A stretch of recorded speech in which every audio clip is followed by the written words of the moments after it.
श्रीगिरीशस्तोत्रम्।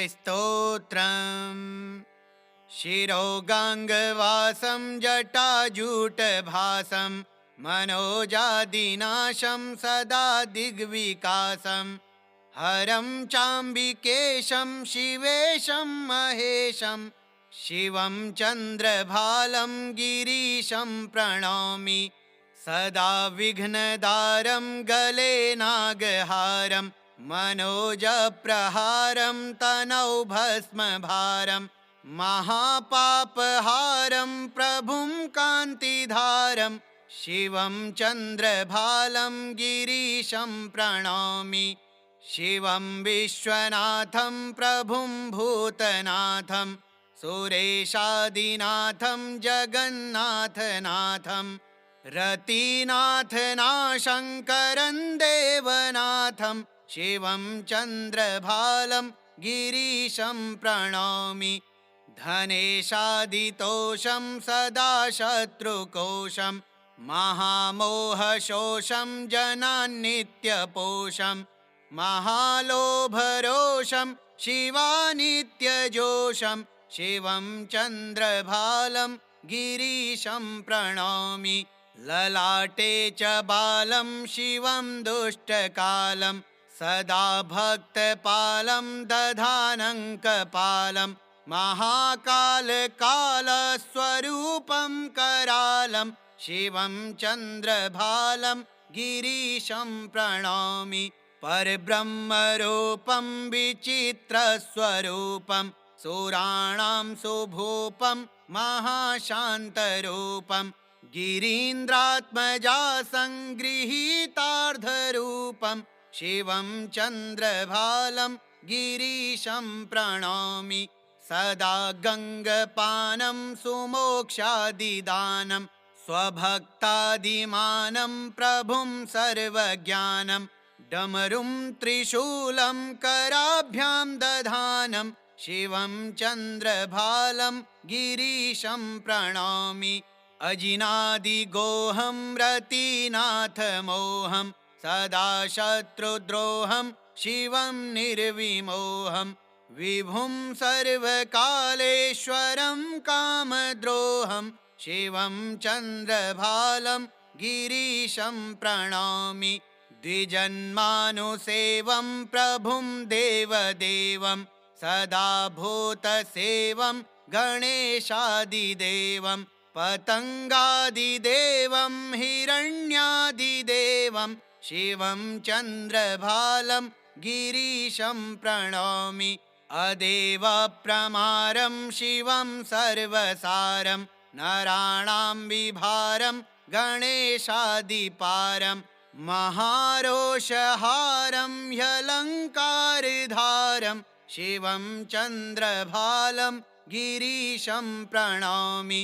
नरो यस्त्रिकाले पठेद्भक्तियुक्तः शिवं प्राप्य सद्यस्त्रिलोके प्रसिद्धं धनं धान्यपुत्रं कुटुम्बादियुक्तं समासाद्य मित्रं सुमुक्तिं व्रजेत् सः। शिरोगाङ्गवासं जटाजूटभासं मनोजादिनाशं सदा दिग्विकासं हरं चाम्बिकेशं शिवेशं महेशं शिवं चन्द्रभालं गिरीशं प्रणौमि। सदा विघ्नदारं गले नागहारं मनोजप्रहारं तनौ भस्मभारं महापापहारं प्रभुं कान्तिधारं शिवं चन्द्रभालं गिरीशं प्रणौमि। शिवं विश्वनाथं प्रभुं भूतनाथं सुरेशादिनाथं जगन्नाथनाथं रतिनाथनाशङ्करं देवनाथं शिवं चन्द्रभालं गिरीशं प्रणौमि। धनेशादितोषं सदा शत्रुकोशं महामोहशोषं जनान्नित्यपोषं महालोभरोषं शिवानित्यजोषं शिवं चन्द्रभालं गिरीशं प्रणौमि। ललाटे च बालं शिवं दुष्टकालं सदा भक्तपालं दधानं कपालं महाकालकालस्वरूपं करालं शिवं चन्द्रभालं गिरीशं प्रणौमि परब्रह्मरूपं विचित्रस्वरूपं सुराणां सुभूपं महाशान्तरूपं गिरीन्द्रात्मजा सङ्गृहीतार्धरूपं शिवं चन्द्रभालं गिरीशं प्रणौमि सदा गङ्गपानं सुमोक्षादिदानं स्वभक्तादिमानं प्रभुं सर्वज्ञानं डमरुं त्रिशूलं कराभ्यां दधानं शिवं चन्द्रभालं गिरीशं प्रणौमि अजिनादिगोहं रतिनाथमोहं सदा शत्रुद्रोहं शिवं निर्विमोहं विभुं सर्वकालेश्वरं कामद्रोहं शिवं चन्द्रभालं गिरीशं प्रणौमि द्विजन्मानुसेवं प्रभुं देवदेवं सदा भूतसेवं गणेशादिदेवं पतङ्गादिदेवं हिरण्यादिदेवं शिवं चन्द्रभालं गिरीशं प्रणौमि अदेवप्रमारं शिवं सर्वसारं नराणां विभारं गणेशादिपारं महारोषहारं ह्यलङ्कारधारं शिवं चन्द्रभालं गिरीशं प्रणौमि नरो यस्त्रिकाले पठेद्भक्तियुक्तः शिवं प्राप्य सद्यस्त्रिलोके प्रसिद्धं धनं धान्यपुत्रं कुटुम्बादियुक्तं समासाद्य मित्रं सुमुक्तिं व्रजे सः शिरोगाङ्गवासं जटाजूटभासं मनोजादिनाशं सदा दिग्विकासं हरं चाम्बिकेशं शिवेशं महेशं शिवं चन्द्रभालं गिरीशं प्रणौमि सदा विघ्नदारं गले नागहारं मनोजप्रहारं तनौ भस्मभारं महापापहारं प्रभुं कान्तिधारं शिवं चन्द्रभालं गिरीशं प्रणौमि शिवं विश्वनाथं प्रभुं भूतनाथं सुरेशादिनाथं जगन्नाथनाथं रतिनाथनाशङ्करं देवनाथं शिवं चन्द्रभालं गिरीशं प्रणौमि धनेशादितोषं सदा शत्रुकोशं महामोहशोषं जनान्नित्यपोषं महालोभरोषं शिवानित्यजोषं शिवं चन्द्रभालं गिरीशं प्रणौमि ललाटे च बालं शिवं दुष्टकालं सदा भक्तपालं दधानं कपालं महाकालकालस्वरूपं करालं शिवं चन्द्रभालं गिरीशं प्रणौमि परब्रह्मरूपं विचित्रस्वरूपं सुराणां सुभूपं महाशान्तरूपं गिरीन्द्रात्मजा सङ्गृहीतार्धरूपं शिवं चन्द्रभालं गिरीशं प्रणौमि सदा गङ्गपानं सुमोक्षादिदानं स्वभक्तादिमानं प्रभुं सर्वज्ञानं डमरुं त्रिशूलं कराभ्यां दधानं शिवं चन्द्रभालं गिरीशं प्रणौमि अजिनादिगोहं रतिनाथमोहं सदा शत्रुद्रोहं शिवं निर्विमोहं विभुं सर्वकालेश्वरं कामद्रोहं शिवं चन्द्रभालं गिरीशं प्रणौमि द्विजन्मानुसेवं प्रभुं देवदेवं सदा भूतसेवं गणेशादिदेवं पतङ्गादिदेवं हिरण्यादिदेवं शिवं चन्द्रभालं गिरीशं प्रणौमि अदेवप्रमारं शिवं सर्वसारं नराणां विभारं गणेशादिपारं महारोषहारं ह्यलङ्कारधारं शिवं चन्द्रभालं गिरीशं प्रणौमि नरो यस्त्रिकाले पठेद्भक्तियुक्तः शिवं प्राप्य सद्यस्त्रिलोके प्रसिद्धं धनं धान्यपुत्रं कुटुम्बादियुक्तं समासाद्य मित्रं सुमुक्तिं व्रजे सः शिरोगाङ्गवासं जटाजूटभासं मनोजादिनाशं सदा दिग्विकासं हरं चाम्बिकेशं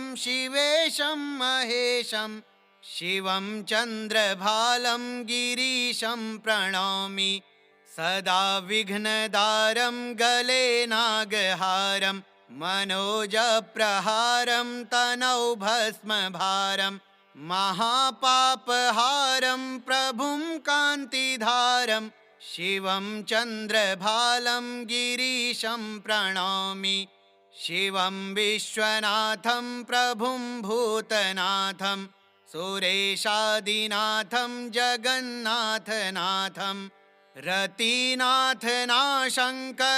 देवनाथं शिवं चन्द्रभालं गिरीशं प्रणौमि धनेशादितोषं सदा शत्रुकोशं महामोहशोषं जनान्नित्यपोषं महालोभरोषं शिवानित्यजोषं शिवं चन्द्रभालं गिरीशं प्रणौमि ललाटे च बालं शिवं दुष्टकालं सदा भक्तपालं दधानं कपालं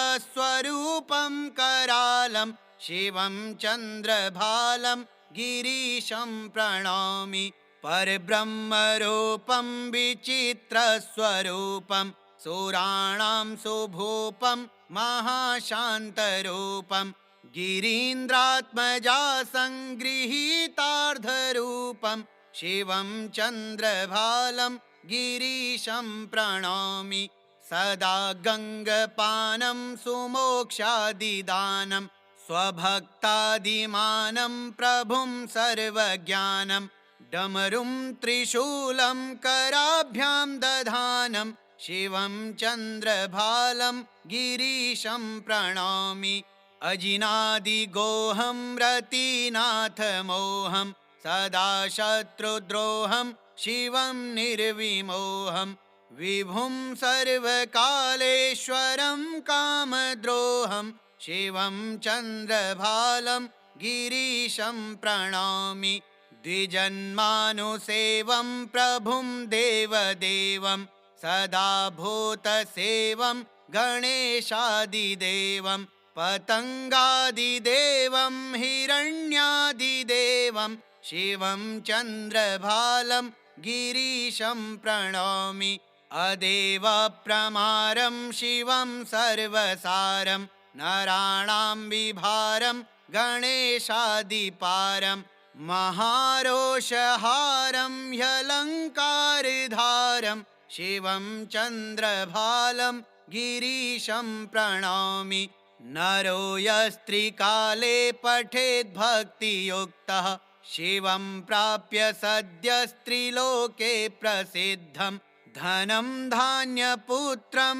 कुटुम्बादियुक्तं समासाद्य मित्रं सुमुक्तिं व्रजे सः शिरोगाङ्गवासं जटाजूटभासं मनोजादिनाशं सदा दिग्विकासं हरं चाम्बिकेशं शिवेशं महेशं शिवं चन्द्रभालं गिरीशं प्रणौमि सदा विघ्नदारं गले नागहारं मनोजप्रहारं तनौ भस्मभारं महापापहारं प्रभुं कान्तिधारं शिवं चन्द्रभालं गिरीशं प्रणौमि शिवं विश्वनाथं प्रभुं भूतनाथं सुरेशादिनाथं जगन्नाथनाथं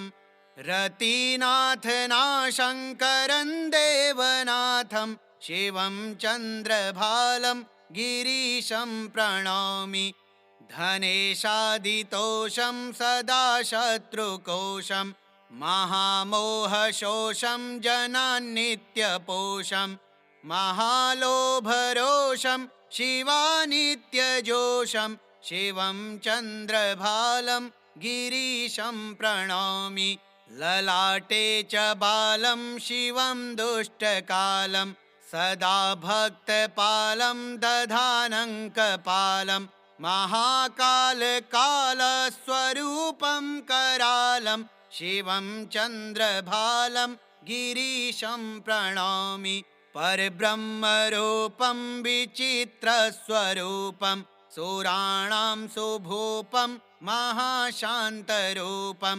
गिरीन्द्रात्मजा सङ्गृहीतार्धरूपं शिवं चन्द्रभालं गिरीशं प्रणौमि सदा गङ्गपानं सुमोक्षादिदानं स्वभक्तादिमानं प्रभुं सर्वज्ञानं डमरुं त्रिशूलं कराभ्यां दधानं शिवं चन्द्रभालं गिरीशं प्रणौमि अजिनादिगोहं रतिनाथमोहं सदा शत्रुद्रोहं शिवं निर्विमोहं विभुं सर्वकालेश्वरं कामद्रोहं शिवं चन्द्रभालं गिरीशं प्रणौमि द्विजन्मानुसेवं प्रभुं देवदेवं सदा भूतसेवं गणेशादिदेवं पतङ्गादिदेवं हिरण्यादिदेवं शिवं चन्द्रभालं गिरीशं प्रणौमि अदेवप्रमारं शिवं सर्वसारं नराणां विभारं गणेशादिपारं महारोषहारं ह्यलङ्कारधारं शिवं चन्द्रभालं गिरीशं प्रणौमि नरो यस्त्रिकाले पठेद्भक्तियुक्तः शिवं प्राप्य सद्यस्त्रिलोके प्रसिद्धं धनं धान्यपुत्रं कुटुम्बादियुक्तं समासाद्य मित्रं सुमुक्तिं व्रजेत् सः शिरोगाङ्गवासं जटाजूटभासं मनोजादिनाशं सदा दिग्विकासं हरं चाम्बिकेशं शिवेशं महेशं शिवं चन्द्रभालं गिरीशं प्रणौमि सदा विघ्नदारं गले नागहारं मनोजप्रहारं तनौ भस्मभारं महापापहारं प्रभुं कान्तिधारं शिवं चन्द्रभालं गिरीशं प्रणौमि शिवं विश्वनाथं प्रभुं भूतनाथं सुरेशादिनाथं जगन्नाथनाथं रतिनाथनाशङ्करं देवनाथं शिवं चन्द्रभालं गिरीशं प्रणौमि धनेशादितोषं सदा शत्रुकोशं महामोहशोषं जनान्नित्यपोषं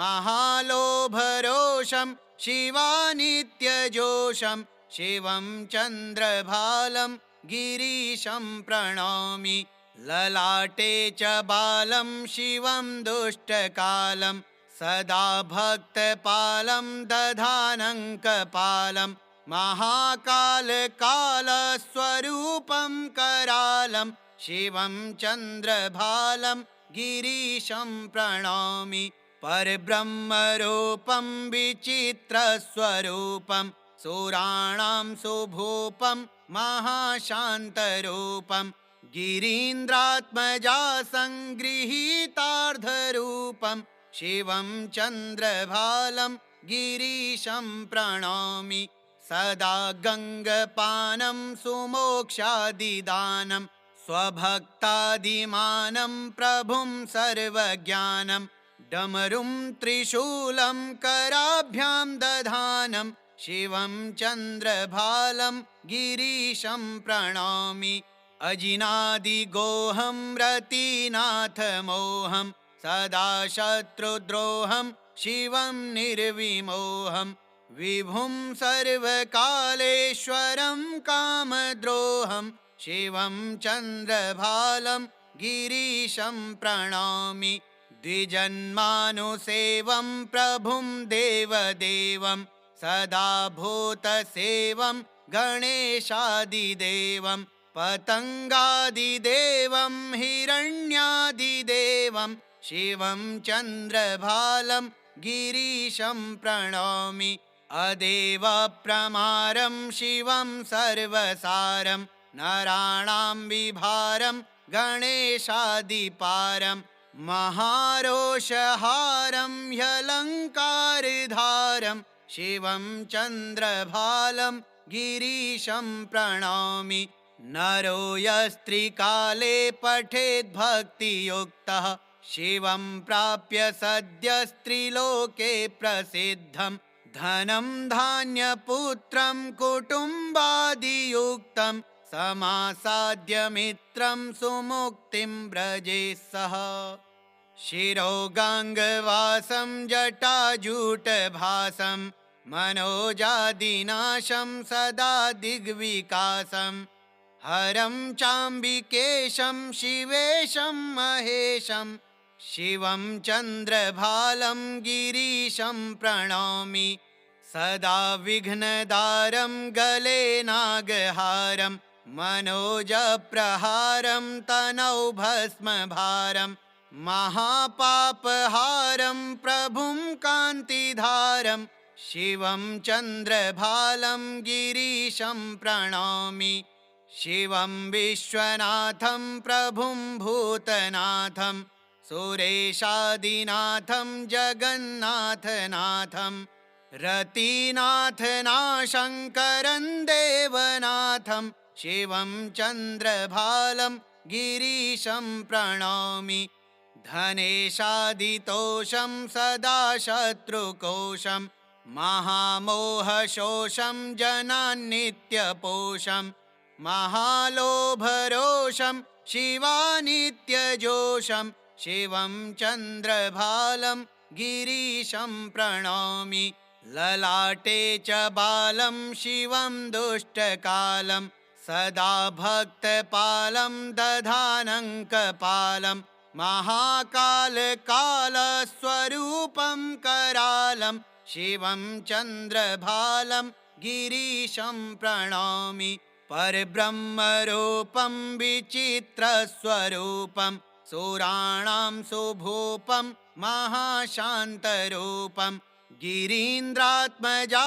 सङ्गृहीतार्धरूपं शिवं चन्द्रभालं गिरीशं प्रणौमि सदा गङ्गपानं सुमोक्षादिदानं स्वभक्तादिमानं प्रभुं सर्वज्ञानं डमरुं त्रिशूलं कराभ्यां दधानं शिवं चन्द्रभालं गिरीशं प्रणौमि अजिनादिगोहं रतिनाथमोहं सदा शत्रुद्रोहं शिवं निर्विमोहं विभुं सर्वकालेश्वरं कामद्रोहं शिवं चन्द्रभालं गिरीशं प्रणौमि द्विजन्मानुसेवं प्रभुं देवदेवं सदा भूतसेवं गणेशादिदेवं पतङ्गादिदेवं हिरण्यादिदेवं शिवं चन्द्रभालं गिरीशं प्रणौमि अदेवप्रमारं शिवं सर्वसारं नराणां विभारं गणेशादिपारं महारोषहारं ह्यलङ्कारधारं शिवं चन्द्रभालं गिरीशं प्रणौमि। नरो यस्त्रिकाले पठेद्भक्तियुक्तः शिवं प्राप्य सद्यस्त्रिलोके प्रसिद्धं। धनं धान्यपुत्रं कुटुम्बादियुक्तं समासाद्य मित्रं सुमुक्तिं व्रजे सः। शिरोगाङ्गवासं जटाजूटभासं मनोजादिनाशं सदा दिग्विकासं। हरं चाम्बिकेशं शिवेशं महेशं शिवं चन्द्रभालं गिरीशं प्रणौमि। सदा विघ्नदारं गले नागहारं मनोजप्रहारं तनौ भस्मभारं। महापापहारं प्रभुं कान्तिधारं शिवं चन्द्रभालं गिरीशं प्रणौमि। शिवं विश्वनाथं प्रभुं भूतनाथं सुरेशादिनाथं जगन्नाथनाथं। रतिनाथनाशङ्करं देवनाथं शिवं चन्द्रभालं गिरीशं प्रणौमि। धनेशादितोषं सदा शत्रुकोशं महामोहशोषं जनान्नित्यपोषं। महालोभरोषं शिवानित्यजोषं शिवं चन्द्रभालं गिरीशं प्रणौमि। ललाटे च बालं शिवं दुष्टकालं सदा भक्तपालं दधानङ्कपालं। महाकालकालस्वरूपं करालं शिवं चन्द्रभालं गिरीशं प्रणौमि। परब्रह्मरूपं विचित्रस्वरूपं सुराणां सुभूपं महाशान्तरूपं। गिरीन्द्रात्मजा सङ्गृहीतार्धरूपं शिवं चन्द्रभालं गिरीशं प्रणौमि। सदा गङ्गपानं सुमोक्षादिदानं स्वभक्तादिमानं प्रभुं सर्वज्ञानं। डमरुं त्रिशूलं कराभ्यां दधानं शिवं चन्द्रभालं गिरीशं प्रणौमि। अजिनादिगोहं रतिनाथमोहं सदा शत्रुद्रोहं शिवं निर्विमोहं। विभुं सर्वकालेश्वरं कामद्रोहं शिवं चन्द्रभालं गिरीशं प्रणौमि। द्विजन्मानुसेवं प्रभुं देवदेवं सदा भूतसेवं गणेशादिदेवं। पतङ्गादिदेवं हिरण्यादिदेवं शिवं चन्द्रभालं गिरीशं प्रणौमि। अदेवप्रमारं शिवं सर्वसारं नराणां विभारं गणेशादिपारं।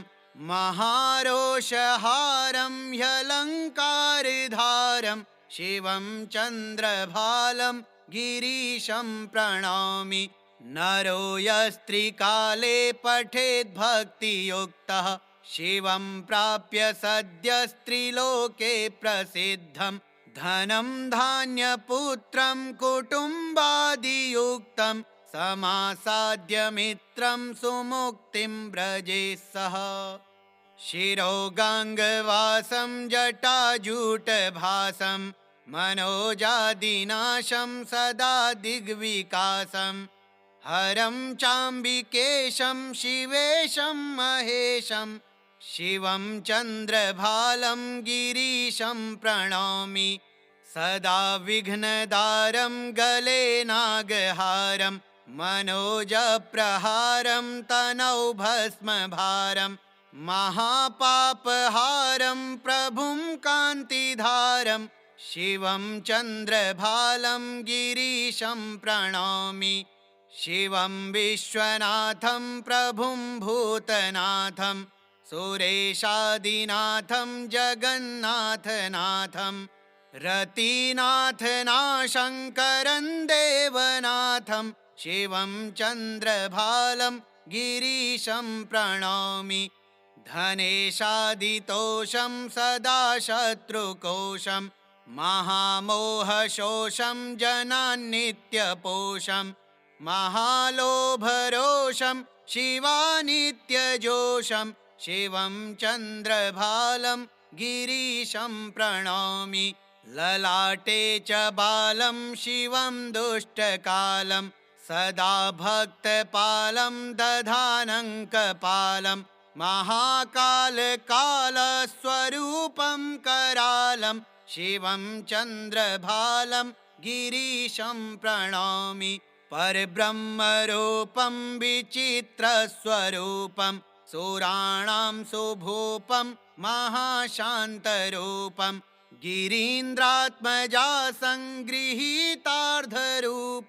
शिवं चन्द्रभालं गिरीशं प्रणौमि सदा गङ्गपानं सुमोक्षादिदानं स्वभक्तादिमानं प्रभुं सर्वज्ञानं डमरुं त्रिशूलं कराभ्यां दधानं शिवं चन्द्रभालं गिरीशं प्रणौमि अजिनादिगोहं रतिनाथमोहं सदा शत्रुद्रोहं शिवं निर्विमोहं विभुं सर्वकालेश्वरं कामद्रोहं शिवं चन्द्रभालं गिरीशं प्रणौमि द्विजन्मानुसेवं प्रभुं देवदेवं सदा भूतसेवं गणेशादिदेवं पतङ्गादिदेवं हिरण्यादिदेवं शिवं चन्द्रभालं गिरीशं प्रणौमि अदेवप्रमारं शिवं सर्वसारं नराणां विभारं गणेशादिपारं महारोषहारं ह्यलङ्कारधारं शिवं चन्द्रभालं गिरीशं प्रणौमि नरो यस्त्रिकाले पठेद्भक्तियुक्तः शिवं प्राप्य सद्यस्त्रिलोके प्रसिद्धं धनं धान्यपुत्रं कुटुम्बादियुक्तं समासाद्य मित्रं सुमुक्तिं व्रजेत् सः शिरोगाङ्गवासं जटाजूटभासं मनोजादिनाशं सदा दिग्विकासं हरं चाम्बिकेशं शिवेशं महेशं शिवं चन्द्रभालं गिरीशं प्रणौमि सदा विघ्नदारं गले नागहारं मनोजप्रहारं तनौ भस्मभारं महापापहारं प्रभुं कान्तिधारं शिवं चन्द्रभालं गिरीशं प्रणौमि शिवं विश्वनाथं प्रभुं भूतनाथं सुरेशादिनाथं जगन्नाथनाथं रतिनाथनाशङ्करं देवनाथं शिवं चन्द्रभालं गिरीशं प्रणौमि धनेशादितोषं सदा शत्रुकोशं महामोहशोषं जनान्नित्यपोषं महालोभरोषं शिवानित्यजोषं शिवं चन्द्रभालं गिरीशं प्रणौमि ललाटे च बालं शिवं दुष्टकालं सदा भक्तपालं दधानङ्कपालं महाकालकालस्वरूपं करालं शिवं चन्द्रभालं गिरीशं प्रणौमि परब्रह्मरूपं विचित्रस्वरूपं सुराणां सुभूपं महाशान्तरूपं गिरीन्द्रात्मजा सङ्गृहीतार्धरूपं शिवं चन्द्रभालं गिरीशं प्रणौमि सदा गङ्गपानं सुमोक्षादिदानं स्वभक्तादिमानं प्रभुं सर्वज्ञानं डमरुं त्रिशूलं कराभ्यां दधानं शिवं चन्द्रभालं गिरीशं प्रणौमि अजिनादिगोहं रतिनाथमोहं सदा शत्रुद्रोहं शिवं निर्विमोहं विभुं सर्वकालेश्वरं कामद्रोहं शिवं चन्द्रभालं गिरीशं प्रणौमि द्विजन्मानुसेवं प्रभुं देवदेवं सदा भूतसेवं गणेशादिदेवं पतङ्गादिदेवं हिरण्यादिदेवं शिवं चन्द्रभालं गिरीशं प्रणौमि अदेवप्रमारं शिवं सर्वसारं नराणां विभारं गणेशादिपारं महारोषहारं ह्यलङ्कारधारं शिवं चन्द्रभालं गिरीशं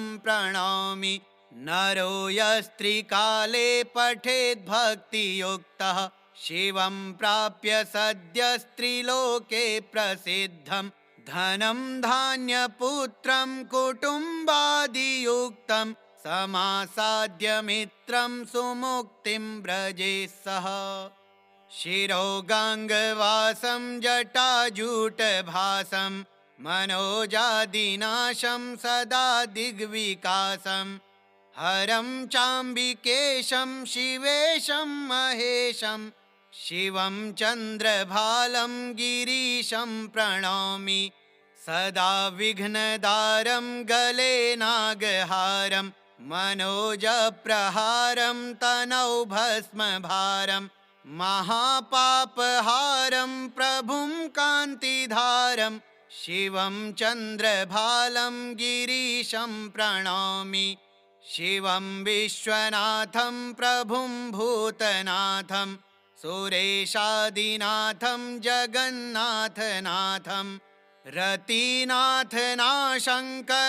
देवनाथं शिवं चन्द्रभालं गिरीशं प्रणौमि धनेशादितोषं सदा शत्रुकोशं महामोहशोषं जनान्नित्यपोषं महालोभरोषं शिवानित्यजोषं शिवं चन्द्रभालं गिरीशं प्रणौमि ललाटे च बालं शिवं दुष्टकालं सदा भक्तपालं दधानं कपालं